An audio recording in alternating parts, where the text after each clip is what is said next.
പ്രിയ പ്രേക്ഷകർക്ക് ഇൻഫിനിറ്റി സ്റ്റോറീസിൻ്റെ പുതിയൊരു വീഡിയോയിലേക്ക് സ്വാഗതം. പ്രിയ പ്രേക്ഷകരെ, ഈ ആഴ്ചയിൽ ദോഷസമയം അവസാനിച്ചുകൊണ്ട് ജീവിതത്തിലെ കഷ്ടപ്പാടുകളിൽ നിന്നും കരകയറാൻ അവസരങ്ങൾ ലഭിക്കുന്ന നക്ഷത്രജാതകരെക്കുറിച്ചും അവരുടെ ഗ്രഹസ്ഥിതിയെക്കുറിച്ചും ഇൻഫിനിറ്റി സ്റ്റോറീസ് ഈ വീഡിയോയിലൂടെ നിങ്ങൾക്കായിട്ടൊന്ന് പങ്കുവെക്കുന്നു. വീഡിയോയിലേക്ക് കടക്കും മുമ്പ് എൻ്റെ പ്രിയ പ്രേക്ഷകരെ, നിങ്ങൾ ഇതുവരെ എൻ്റെ ചാനൽ സബ്സ്ക്രൈബ് ചെയ്തിട്ടില്ലെങ്കിൽ ദയവായിട്ട് എൻ്റെ ചാനൽ ഒന്ന് സബ്സ്ക്രൈബ് ചെയ്യണേ. അതോടൊപ്പം തന്നെ എൻ്റെ പുതിയ വീഡിയോകളൊക്കെ നിങ്ങൾക്ക് നോട്ടിഫിക്കേഷനായിട്ട് ലഭിക്കാൻ വേണ്ടിയിട്ട് ബെൽ ഐക്കൺ കൂടി ഒന്ന് പ്രസ് ചെയ്യണം. വീഡിയോ കണ്ടതിന് ശേഷം നിങ്ങളുടെ വിലയേറിയ അഭിപ്രായങ്ങൾ കമൻറ്റ് ബോക്സിൽ ഒന്ന് രേഖപ്പെടുത്താനും വീഡിയോ ലൈക്ക് ചെയ്യാനും കൂടി ഓർമ്മിപ്പിക്കുന്നു. എൻ്റെ എല്ലാ പ്രേക്ഷകർക്കും ഇൻഫിനിറ്റി സ്റ്റോറീസിൻ്റെ ഈ പുതിയ വീഡിയോയിലേക്ക് ഒരിക്കൽ കൂടി സ്വാഗതം. നമുക്ക് നോക്കാം, മേടം രാശിയിൽ പിറന്ന അശ്വതി, ഭരണി, കാർത്തിക ഒന്നാം പാദത്തിൽ ജനിച്ചവരെക്കുറിച്ച്. ഇവർക്ക് ലഗ്നത്തിൽ കുജൻ, 2-ൽ വ്യാഴം, 3-ൽ ആദിത്യൻ, ബുധൻ, ശുക്രൻ, 6-ൽ കേതു, 11-ൽ ശനി, 12-ൽ രാഹു. ഇതാണ് ഗ്രഹനില. ധനപരമായിട്ട് വഞ്ചനയിൽ പെട്ടുപോയ മേടക്കൂറുകാർക്ക് കരകയറുന്ന ദിവസങ്ങളാണ്. ശത്രുക്കളുടെ മനോഭാവം മാറി ഇനി അങ്ങോട്ട് അനുകൂലമാകും. കാര്യതടസ്സങ്ങളൊക്കെ നീങ്ങും. ശരീരക്ഷീണം കുറഞ്ഞു തുടങ്ങും. ധനലാഭങ്ങൾ ഉണ്ടാകും. കുടുംബജനങ്ങൾക്കും ബന്ധുജനങ്ങൾക്കും അഭിവൃദ്ധി പ്രതീക്ഷിക്കാം. വിദ്യാർത്ഥികൾക്കും ഉദ്യോഗാർത്ഥികൾക്കും നല്ല അവസരങ്ങൾ ലഭിക്കും. സ്ഥാനക്കയറ്റം മൂലം അഭിവൃദ്ധി ഉണ്ടാകും. തൊഴിൽ രംഗത്ത് നിന്നുള്ള വരുമാനം വർദ്ധിക്കും. ശ്വാസതടസ്സം, കഫക്കെട്ട് ഇവ സൂക്ഷിക്കണം. ഭൂമിയുടെയും മറ്റും കച്ചവടം നടക്കും. നല്ല വാക്കുകൾ കൊണ്ട് മറ്റുള്ളവരുടെ പ്രീതി നേടാൻ സാധിക്കും. മേടക്കൂറിലെ അശ്വതി, ഭരണി, കാർത്തിക ഒന്നാം പാദത്തിൽ ജനിച്ചവർ ദോഷനിവാരണത്തിന് ഭഗവതി ക്ഷേത്രത്തിൽ നെയ്പായസം നിവേദ്യം കഴിപ്പിച്ച് പ്രാർത്ഥിക്കുക. ഇനി ഇടവക്കൂറിൽ കാർത്തിക നക്ഷത്ര ജാതക 2, 3, 4 പാദങ്ങൾ, രോഹിണി, മകയിരം 1, 2 പാദത്തിൽ ജനിച്ചവരെക്കുറിച്ച് നോക്കാം. ലഗ്നത്തിൽ വ്യാഴം, 2-ൽ ആദിത്യൻ, ബുധൻ, ശുക്രൻ, 5-ൽ കേതു, 10-ൽ ശനി, 11-ൽ രാഹു, 12-ൽ കുജൻ. ഇതാണ് ഗ്രഹനില. വഴിവിട്ട പണച്ചിലവുകൾ മാറിത്തുടങ്ങും. മനസ്വസ്ഥത ഇരട്ടിക്കും. അകന്ന ബന്ധുക്കളുമായിട്ട് നല്ല ബന്ധത്തിലാകാൻ സാധിക്കും. വായുക്ഷോഭം ഉണ്ടാകാൻ സാധ്യതയുണ്ട്. ധനനേട്ടങ്ങൾ പ്രതീക്ഷിക്കാം. അലച്ചിലുകൾക്കും കഷ്ടപ്പാടുകൾക്കും ഒരു അറുതി ഉണ്ടാകും. തൊഴിൽ രംഗം മെച്ചപ്പെടുന്നതിനുള്ള എല്ലാ സാധ്യതകളും ഉണ്ട്. അവിചാരിതമായ ചില ധനാഗമങ്ങൾ പ്രതീക്ഷിക്കാം. സ്ഥാനചലനങ്ങൾ മാറിക്കിട്ടും. കലഹവാസന ഈ കാലഘട്ടത്തിൽ കൂടുതലാകും. ഗവൺമെൻറ് ഓഫീസുകളിൽ നിന്നുള്ള ബുദ്ധിമുട്ടുകളെ അതിജീവിക്കും. പലവിധത്തിലുള്ള അനർത്ഥങ്ങളും ഈ കാലഘട്ടത്തിൽ വിട്ടൊഴിയും. ഇടവക്കൂറിലെ നക്ഷത്രജാതകരായ കാർത്തിക, രോഹിണി, മകയിരം നക്ഷത്രജാതകർ ദോഷം ഒഴിവാകാനായിട്ട് ഭഗവതി ക്ഷേത്രത്തിൽ വനദുർഗ മന്ത്രപുഷ്പാഞ്ജലി കഴിപ്പിച്ച് പ്രാർത്ഥിക്കാൻ ഒന്ന് ശ്രദ്ധിക്കണം. ഇനി മിഥുനക്കൂറിൽ മകയിരം 3, 4 പാദങ്ങൾ, തിരുവാതിര, പുണർദം 1, 2, 3 പാദത്തിൽ ജനിച്ചവരെക്കുറിച്ച് നോക്കാം. ശരീരക്ലേശങ്ങൾ കുറഞ്ഞു തുടങ്ങും. വഴിയാത്രകൾ കൊണ്ട് നേട്ടങ്ങൾ ഉണ്ടാകും. വീട്ടിൽ സ്വസ്ഥമായ അന്തരീക്ഷം സംജാതമാകും. അധികാരസ്ഥാനങ്ങളിൽ ഉള്ളവർക്ക് സ്വസ്ഥതയോടെ പ്രവർത്തിക്കാൻ സാധിക്കും. ധനാഭിവൃദ്ധി ഉണ്ടാകും. നല്ല വാക്കുകൾ പറഞ്ഞ് മറ്റുള്ളവരുടെ സന്തോഷം നേടിയെടുക്കും. കഠിനമായ ദുഃഖ അനുഭവങ്ങളെ അതിജീവിക്കും.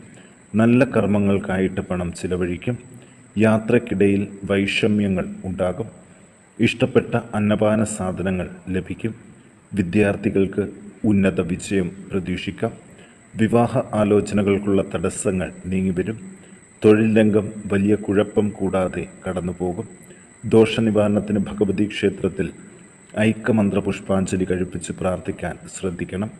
ഇനി കർക്കിടകക്കൂറിൽ പുണർദം 4-ാം പാദം, പൂയം, ആയില്യം നക്ഷത്രജാതകരെക്കുറിച്ചൊന്ന് നോക്കാം.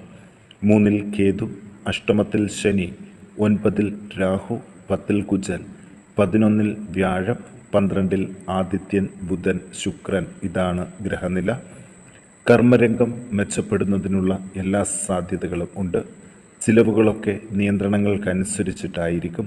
വിദ്യാർത്ഥികൾക്ക് നല്ല വിജയം ഉണ്ടാകും. അലസതകൾ കുറഞ്ഞു തുടങ്ങും. പ്രാർത്ഥനകൾക്ക് ഫലം ലഭിക്കും. പല പ്രകാരത്തിലുള്ള ധനാഗമങ്ങൾ ഉണ്ടാകും. വാതരോഗ അരിഷ്ടതകൾ കുറഞ്ഞു തുടങ്ങും. വളരെ കാലമായിട്ടുള്ള ചില ആഗ്രഹങ്ങൾ സാധിക്കും. ഉപാസനകൾക്ക് മുടക്കം വരാതെ ശ്രദ്ധിക്കണം. വളരെ അടുത്തുള്ള ബന്ധുക്കളുമായിട്ട് അകലേണ്ടതായിട്ട് വരും. വാക്കുദോഷം മൂലം അധികാരസ്ഥാനത്തുള്ളവരുടെ അപ്രീതി ഉണ്ടാകാതിരിക്കാൻ ശ്രദ്ധിക്കുക. ബന്ധുജനങ്ങളുമായിട്ടുള്ള കലഹങ്ങൾ ഒഴിവാക്കാനും ശ്രദ്ധിക്കണം. ഇവർ ദോഷനിവാരണത്തിന് ഗണപതിക്ക് നാളികേരം ഉടച്ച് പ്രാർത്ഥിക്കണം. ഇനി ചിങ്ങക്കൂറിൽ മകം, പൂരം, ഉത്രം ഒന്നാം പാദത്തിൽ ജനിച്ചവരെ കുറിച്ചൊന്ന് നോക്കാം. 2-ൽ കേതു, 7-ൽ ശനി, അഷ്ടമത്തിൽ രാഹു, 9-ൽ കുജൻ, 10-ൽ വ്യാഴം, 11-ൽ ആദിത്യൻ, ബുധൻ, ശുക്രൻ. ഇതാണ് ഗ്രഹനില. ധനാഗമങ്ങൾ പ്രതീക്ഷിക്കുന്നതിലും കൂടുതൽ ഉണ്ടാകും. പണത്തിനുള്ള ബുദ്ധിമുട്ടുകൾ മാറിത്തുടങ്ങും. സംസാരത്തിൽ മിതത്വം പാലിക്കാൻ ശ്രദ്ധിക്കണം. സ്ഥാനക്കയറ്റം ലഭിക്കും. പ്രാർത്ഥനകൾക്ക് ഫലം കാണും. ഭാഗ്യ അനുഭവങ്ങൾ ഉണ്ടാകും. വീട്ടിൽ സ്വസ്ഥതയും സമാധാനവും ഉണ്ടാകും. മനസ്സന്തോഷം ലഭിക്കും. ബന്ധുജനങ്ങളുടെ സഹായം ലഭിക്കും. വീട് പണി തടസ്സം കൂടാതെ നടക്കാൻ സാധ്യതയുണ്ട്. തൊഴിൽ രംഗം മെച്ചപ്പെടുന്നതിനുള്ള സാധ്യതകൾ കാണുന്നു. പുതിയ തൊഴിൽ സാധ്യതകൾ ലഭിക്കും. വിദ്യാഭ്യാസത്തിന് തടസ്സക്ലേശങ്ങൾ ഉണ്ടാകാതെ ശ്രദ്ധിക്കുക. പൊതുപ്രവർത്തകർക്ക് സ്ഥാനക്കയറ്റത്തിന് സാധ്യതയുണ്ട്. വിവാഹ ആലോചനകളിലെ തടസ്സങ്ങളും നീങ്ങിത്തുടങ്ങും. ചിങ്ങക്കൂറിലെ മകം, പൂരം, ഉത്രം ഒന്നാം പാദത്തിൽ ജനിച്ചവർ ദോഷനിവാരണത്തിന് ഭഗവതി ക്ഷേത്രത്തിൽ ശാന്തി ദുർഗ മന്ത്രപുഷ്പാഞ്ജലി കഴിപ്പിച്ച് പ്രാർത്ഥിക്കാൻ പ്രത്യേകം ശ്രദ്ധിക്കുക. ഇനി നമുക്ക് കന്നിക്കൂറിൽ പിറന്ന ഉത്രം നക്ഷത്ര ജാതകർ 2, 3, 4 പാദങ്ങൾ, അത്തം, ചിത്തിര 1, 2 പാദത്തിൽ ജനിച്ചവരെ കുറിച്ച് നോക്കാം. എല്ലാ രംഗങ്ങളിലും വിജയം പ്രതീക്ഷിക്കാം. കർമ്മമണ്ഡലം വളരെ മെച്ചപ്പെട്ട രീതിയിൽ മുന്നോട്ട് പോകുന്ന സമയമാണ്. നല്ല വാക്ചാതുര്യം കൊണ്ട് കാര്യസാധ്യങ്ങൾ ഉണ്ടാകും. മക്കൾക്ക് സൗഖ്യം പ്രതീക്ഷിക്കാം. എല്ലാ കാലങ്ങളും നിശ്ചയദാർഢ്യത്തോടും സമർത്ഥമായിട്ടും മുന്നോട്ട് പോകാനായിട്ട് സാധിക്കും. കലഹവാസന കുറഞ്ഞു തുടങ്ങും. അപമാനം ഏൽക്കേണ്ട സാഹചര്യത്തിൽ നിന്ന് മോചനം പ്രതീക്ഷിക്കാം. ന്യായമല്ലാത്ത കാര്യങ്ങൾക്ക് പണം ചിലവാക്കേണ്ടതായിട്ട് വരും. ഭക്ഷണത്തിൽ എരിവ്, പുളി എന്നീ രസങ്ങൾ കുറയ്ക്കണം. തൊഴിൽ രംഗത്ത് നിന്നുള്ള വരുമാനം വർദ്ധിക്കും. വാദം, കാലുകൾക്ക് ബലം കിട്ടാതെ വരിക, തലവേദന ഇവ ശ്രദ്ധിക്കേണ്ട സമയമാണ്. പുതിയ തൊഴിലുകൾ തുടങ്ങാൻ നല്ല സമയമാണ്. ഉദ്യോഗാർത്ഥികൾക്ക് നല്ല അവസരങ്ങൾ വരും. ദോഷനിവാരണത്തിന് ഗണപതി ഹോമം കഴിപ്പിച്ച് പ്രാർത്ഥിക്കാൻ ശ്രദ്ധിക്കുക. ഇനി തുലാക്കൂറിൽ ചിത്തിര നക്ഷത്ര ജാതകർ 3, 4 പാദങ്ങൾ, ചോതി, വിശാഖം 1, 2, 3 പാദത്തിൽ ജനിച്ചവരെ കുറിച്ച് നോക്കാം. 5-ൽ ശനി, 6-ൽ രാഹു, 7-ൽ കുജൻ, അഷ്ടമത്തിൽ വ്യാഴം, 9-ൽ ആദിത്യൻ, ബുധൻ, ശുക്രൻ, 12-ൽ കേതു. ഇതാണ് ഗ്രഹനില. മനസ്വസ്ഥത ഇനി അങ്ങോട്ട് വർദ്ധിച്ചു വരും. പല വിധത്തിലുള്ള ആപത്തുകളും ഒഴിഞ്ഞു പോകും. മുൻകാലത്തെ കാര്യങ്ങൾ പറഞ്ഞ് കലഹങ്ങൾ ഉണ്ടാക്കാതിരിക്കുക. ഭാര്യാഭർത്തൃ കലഹങ്ങൾ നീങ്ങും. ഉദരബന്ധിയായ അസുഖങ്ങൾ ശ്രദ്ധിക്കണം. ശസ്ത്രക്രിയകൾ കഴിയുന്നതും ഒഴിവാക്കണം. ധനലാഭങ്ങൾ ഉണ്ടാകും. തൊഴിൽ സ്ഥലത്ത് കലഹങ്ങൾ ഉണ്ടാകാതെ ശ്രദ്ധിക്കണം. ബന്ധനാവസ്ഥയിൽ നിന്ന് മോചനം പ്രതീക്ഷിക്കാം.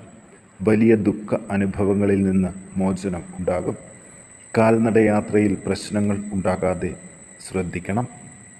ധർമ്മകാര്യ പ്രവർത്തനങ്ങളിൽ ഏർപ്പെടുന്നത് ശ്രദ്ധിച്ചു വേണം. ദോഷനിവാരണത്തിന് വിഷ്ണു ക്ഷേത്രത്തിൽ സുദർശന മന്ത്ര പുഷ്പാഞ്ജലി നടത്തി പ്രാർത്ഥിക്കുക.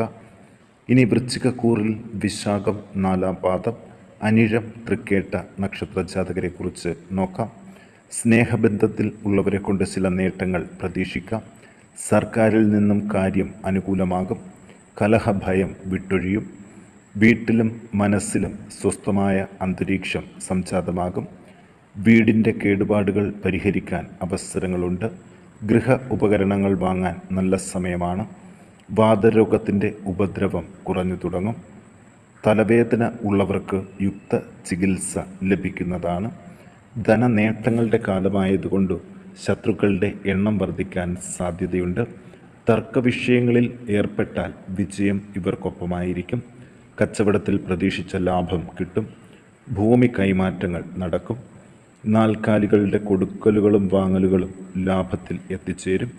ദോഷനിവാരണത്തിന് ശിവന് ധാര കഴിപ്പിച്ചു പ്രാർത്ഥിക്കാൻ വൃശ്ചികക്കൂറുകാർ ശ്രദ്ധിക്കുക.